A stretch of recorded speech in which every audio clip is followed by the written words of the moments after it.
Y continuamos aquí en Alta Política, ahora con Carlos Saravia. Muy buenas noches. Hola, ¿cómo estás? Buenas noches. Que además de ser concejal y va por la reelección en el Consejo Deliberante de Salta, vas a presentar un libro en poco tiempo más, Carlos. Sí, en marzo vamos a presentarlo. Consideramos que era el momento oportuno porque está inserto dentro de un programa de actividades de la Universidad Nacional de Salta. Y bueno, creo que podemos mostrarlo, a pesar de que no se presentó, pero como un adelanto aquí en Alta Política, Pedazos del Infierno. ¿Dónde me lo toman? A ver, aquí, si se puede ver ahí, Pedazos del Infierno, es el libro que en marzo va a presentar Carlos Humberto Saravia, y habla de la Salta entre 1973-76, ¿no? Hablar de Pedazos del Infierno habla de, en consonancia con lo que veníamos charlando en la mesa, un poco lo que ha vivido Salta desde todo punto de vista, del terrorismo de Estado y desde las organizaciones terroristas que dieron lugar también a semejante situación. Bueno, la idea era traducir un poco lo que uno ha conocido en base a un trabajo. Y cronológicamente yo no he vivido esa época porque era chico, pero habíamos trabajado representando a algunos familiares como Pablo Outes en relación a la masacre de Palomitas. Después estuvimos investigando lo que ha sido el secuestro de Ragón en la Cámara de Diputados. Bueno, lo que veíamos es que no existía un correlato entre lo que es la verdad judicial y la verdad histórica. Y creo yo que eso también a veces nos impide motivar hasta las sentencias. Hoy lo que vemos es que hay una virtualidad para imputar crímenes de lesa humanidad, pero lamentablemente se imputan en base a lo que eran cargos que ocupaban los militares a nivel jerárquico, responsabilidades que tenían que indudablemente son amplísimas, pero que no llegábamos nosotros al corazón de algunos de los hechos de terrorismo que también tenían antecedentes con terrorismo de izquierda. Claro. Aquí es como que la historia la ha manejado, por supuesto, un sector que curiosamente es distinto a lo que ha ocurrido en otros países. Los que se dicen ganadores de una guerra que no fue guerra, porque en definitiva fue terrorismo de Estado en respuesta a lo que era la militarización de lo que eran fracciones de izquierda en el país. Pero militarizadas. Pero militarizadas, por supuesto.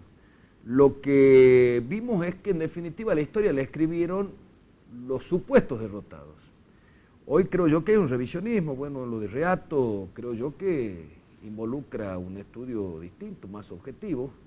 No estamos para tomar partido, sino simplemente para decir cómo fue la historia. Salta ha tenido expresiones militarizadas de la guerrilla. El Frente Revolucionario Peronista, creo yo que bueno, no estaba casi estudiado esto, sobre lo que era el despliegue de Salomón, de Jaime, de Puyoni, de Mattioli.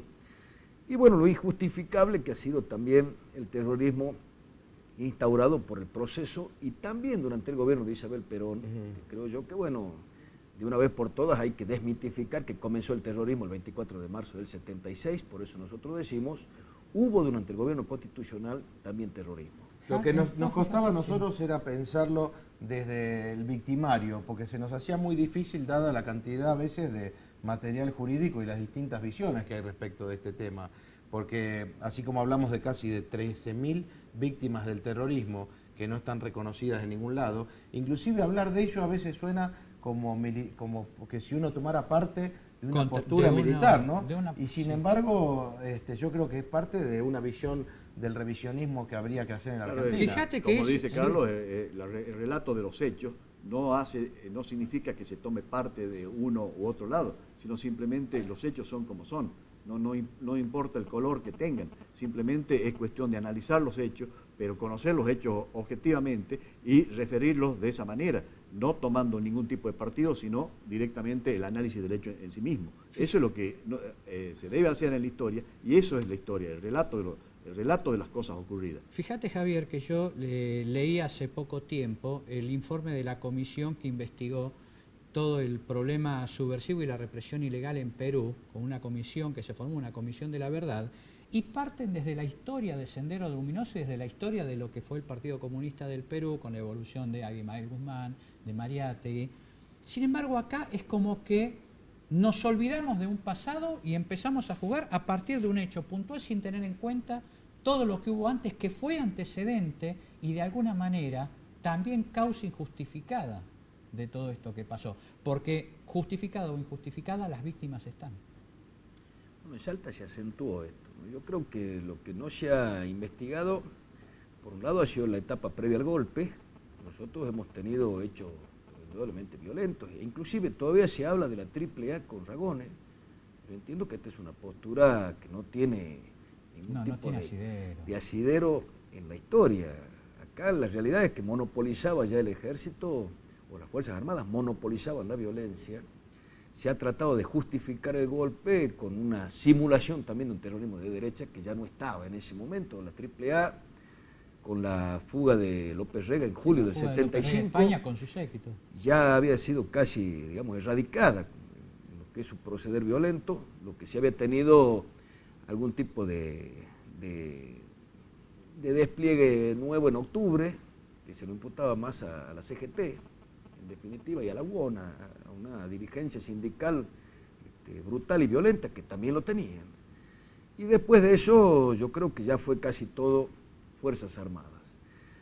Tampoco investigamos la inteligencia militar, y nada menos que cuando se habló de que el terrorismo, ejecutado por el proceso de la Organización Nacional, tenía un sesgo muy claro de lo que había sido la capacitación de la oficialidad del ejército argentino desde el año 58, con militares franceses que después de practicar la tortura en Argelia e Indochina, sí, traspolaron todo eso en capacitación a lo que fue el ejército. Bueno, nosotros tenemos mucha gente que ha ocupado cargos, que ha estado trabajando en la inteligencia, que eran los que en definitiva señalaban a quién se iba a desaparecer. Fíjate, ahora, Carlos, que hacían referencia, sí, siempre se hizo referencia a Panamá como formación de los oficiales. Sin embargo, muy poca letra hay sobre el rol que tuvieron las Fuerzas Armadas francesas en la inteligencia francesa con la experiencia de Argelia en la formación de militares igual argentinos. Qué difícil que es hacer un análisis objetivo cuando estaba plagado de subjetividades, cuando a vos te explotaban las bombas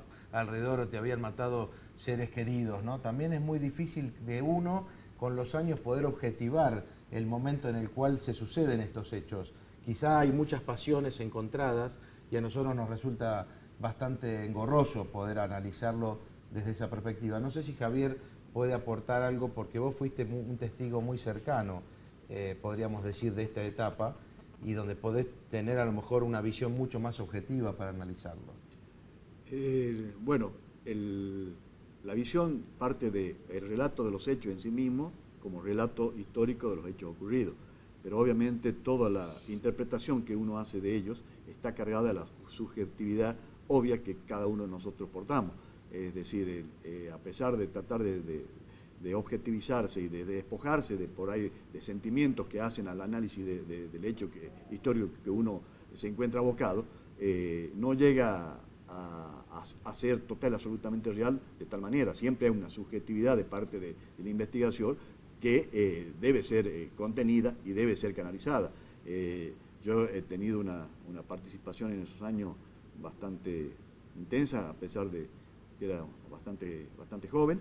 He sufrido en carne propia también los acontecimientos posteriores al 76, pero eso significa de que al despojarse del odio hace de que uno pueda analizarlo fríamente y tratar de interpretarlo, pero si lo queremos interpretar desde el punto de vista de ese plafón, nunca lo vamos a hacer. Elevémonos, veamos de que esto ha sido un movimiento organizado desde afuera para que entre nosotros nos matemos, y entonces ahí vamos a empezar a encontrar cierta explicación a todo lo que nos pasó y entender de por qué en una familia un hermano podía haber estado en una fuerza armada y el otro hermano en la otra fuerza armada, en una fuerza armada del ejército o de la derecha y el otro en la fuerza armada terrorista, ERP o lo que sea, y hermanos de una misma familia, criados en un mismo colegio. Entonces sí, ahí vamos a darnos cuenta de que realmente hubo una intencionalidad externa para que se destruya directamente la conciencia nacional. Vamos a ir a una pequeña pausa y enseguida regresamos con más Alta Política.